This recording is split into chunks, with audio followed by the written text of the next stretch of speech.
অনেক উপকৃত হয়েছেন। তাহলে আমি আর 8 মিনিট কথা বলবো, শরীরের অবস্থা একটু ভালো না। আশা করি ওই 8 মিনিটও আপনাদের কাজে আসবে ইনশাআল্লাহ। কারণ মাহফিল কমিটি তার কথা ঠিক না রাখলেও এজ এ দাঈ ইলাল্লাহ আমরা ওয়াদা সংরক্ষণ করার চেষ্টা করার সর্বোচ্চ চেষ্টা করা উচিত নাকি উচিত না? আপনি বলেন, একটা সমাজ রাত 1টা পর্যন্ত মাহফিল করতো, সেটা এখন 10টা 11টায় নামছে। যতদিন পর্যন্ত এই সমাজের যারা পরিচালক, কোনো আয়োজনের আয়োজক যতদিন পর্যন্ত সত্যবাদী না হবে এবং সময়ের মূল্য নির্ধারণ না করবে, ততদিন পর্যন্ত এই সমাজে যত ওয়াজ করেন কিচ্ছু হবে না। যেদিন 1:30টায় খুতবা শেষ, মানে 1:30টায় খুতবা শেষ হবে, সেদিন অনেক মানুষ আর রুকু ধরতে হবে না, সে প্রথম রাকাত থেকে নামাজ পাবে। কারণ ওই ছেলে জানে কোনোদিন 35-এ খুতবা শেষ হয়, কোনোদিন 40-এ হয়, এজন্য সে 30-এ আসে না, কোনোদিন সে 25-এ এসে রুকু পায় না, কোনোদিন সে 30-এ এসে 50 পর্যন্ত অপেক্ষা করা লাগে, সে মসজিদে আসে না। সময়ের মূল্য জুমার খুতবার সময়সূচি থেকে নিয়ে নেন, এর অপকারিতা কতটুকু। আমি কোরআনুল কারীম থেকে 2-4টা আয়াত বলে আজকের বক্তব্য সমাপ্তি করব। আপনাদের বলে যাচ্ছি, আপনাদের মধ্যে যদি কেউ পারেন কোনোদিন আয়োজন করতে আর বলবেন কোন বক্তা কখন মাইকে উঠবে, কতক্ষণ তার মাইক, ওখানে আমার জন্য যে সময় নির্ধারণ করবেন, যদি আমি আসতে চাই, আপনারা যদি দাওয়াত দেন, কোনো কারণে যদি আমি রাজি হই, যে সময় আমাকে বেঁধে দিবেন, যে আল্লাহ যদি বাঁচায় রাখে, আল্লাহর তৌফিকে আপনি উপস্থিত থাকলে এই সময় আপনার জন্য মাইক আমরা প্রস্তুত রাখবো, আল্লাহর ইচ্ছায় আল্লাহর দয়া আপনি এই সময় পর্যন্ত কথা বলতে পারবেন।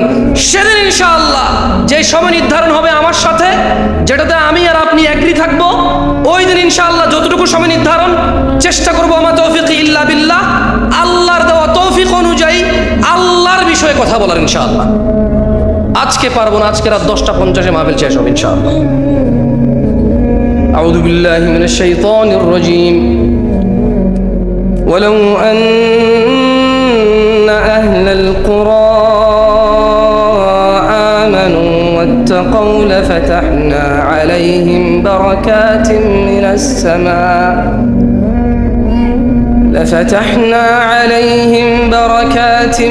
السماء والأرض ولكن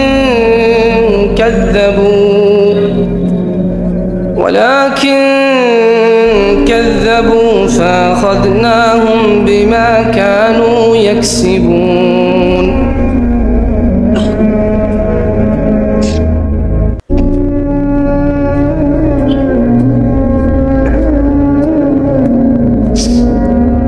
জনপদগুলার লোকেরা যদি ঈমান আনত, মানে এলাকায় বসবাসকারী লোকরা যদি ঈমান আনত এবং আল্লাহর ভয় ভীতি অবলম্বন করত, মানে যে সিগারেট খায় প্রকাশ্যে মানুষ দেখছে এটা অন্যায়, ও যদি এটাকে ভয় পাইত, যে আমার এই অন্যায় সাক্ষী মানুষ হচ্ছে, ওই যে দোকানে, অটোতে, রিক্সায়, কোনার দোকানে গান বাজনা গায়ে হলুদে চালাই দিছে, ওই যে চালাচ্ছে সে যদি ভয় পাইতো যে আমার এই অন্যায়ের সাক্ষী মানুষ হচ্ছে,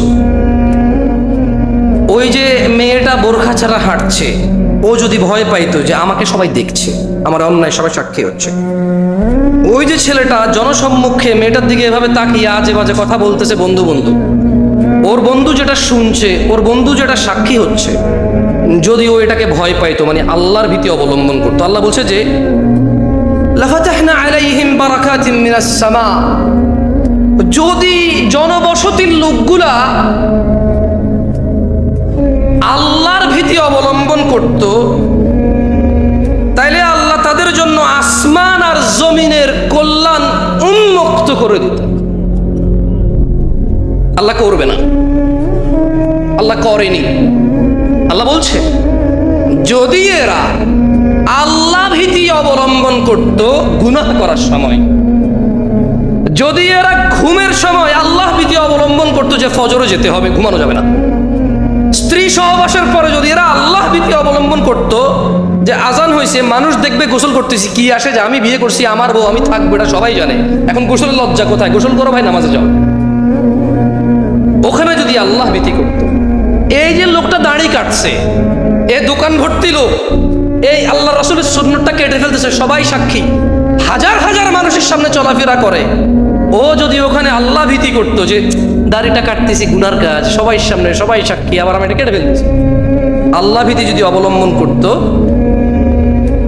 আল্লাহ বলছেন যে লাফাতাহনা আলাইহিম, এই লোকগুলা যদি অপরাধের সময় আল্লাহকে ভয় করত, এই লোকগুলা যদি নেকি করত আল্লাহর ভয়ে, আমি জমিন আর আসমানে যে বরকত রেখেছি, কল্যাণ রেখেছি, খুলে দিতাম, সব উন্মুক্ত করে দিতাম। ওয়ালাকিন কাযযাবু ফাআখাযনাহুম বিমা কানু ইয়াকসিবুন, কিন্তু তারা মানে আমরা সত্যকে প্রত্যাখ্যান করলাম। আল্লাহ এটাই বলছে, আল্লাহ বলছে কাজেই তাদের কৃতকর্মের জন্য তাদেরকে আমি পাকড়াও করলাম। তাদের সরকার তাদের মেরে নিউজে কম বলে, তাদের সরকার তাদেরকে মেরে বলে যে রং মাখায় শুয়ে আছে। তাদের অভিভাবক তাদের নিরাপত্তা নিশ্চিত যে করবে দুনিয়াতে আল্লাহর তৌফিকে, সে বলছে যে এরা রং মেখে শুয়ে আছে, অথচ ওই মারল ওদেরকে। কারণ কি? কারণ এরা আল্লাহ ভীতি অবলম্বন করেনি। আল্লাহ বলছে যদি এরা আল্লাহ ভীতি অবলম্বন করত, যদি এরা আল্লাহ ভীতি অবলম্বন করত, আল্লাহ তাদের জন্য জমিন আসমানের বরকত খুলতো, কল্যাণ খুলতো। আর তারা কি করলো? তারা আল্লাহ ভীতিকে প্রত্যাখ্যান করলো, তাই আল্লাহ ওদেরকে পাকড়াও করলেন। আজকে যারা শেভকারী আছো, বেনামাজি আছো, প্রেমিক আছো, জানাকারী, মদখর, নেশাগ্রস্ত, গান বাজনায়, উদাসীনতায় মত্ত আছো, তোমাদের বলি, তোমরা যদি তুমি যদি আল্লাহ ভীতি অবলম্বন করো, আপনি যদি করেন আল্লাহ ভীতি অবলম্বন, আল্লাহ সবার জন্য না করলেও শুধু আপনার জন্য, আপনি যে আল্লাহ ভীতি করবেন, আল্লাহ আপনার জন্য আল্লাহ ভীতি থাকলে আসমান আর জমিনের বরকত খুলে দেবে, যেখানে যাবেন শুধু কল্যাণ। এটাকে আমাদের আঞ্চলিকতা বলে মাড়ি ধরলে হুনা হয়ে যায়। কি বলে এটা রে? আবার আরেকজনের কিতা কয়, কয়েকটা হুনা ধরলে রাং হয়ে যায়, রাং। শুদ্ধ ভাষা কি আমি জানি না, এটা আমার আম্মা চাচি জেঠিদেরকে বলতে শুনছি যে হাতের কিচ্ছু তো মাটি ধরলে হুনা হয়ে যায়, মানে যেদিকে যায় শুধু অবাগা দুর্বাগা। কারা কারা আসমান জমিনের কল্যাণ পেতে চাও? ইনশাআল্লাহ। তাকবীর। তাহলে কি করা লাগবে?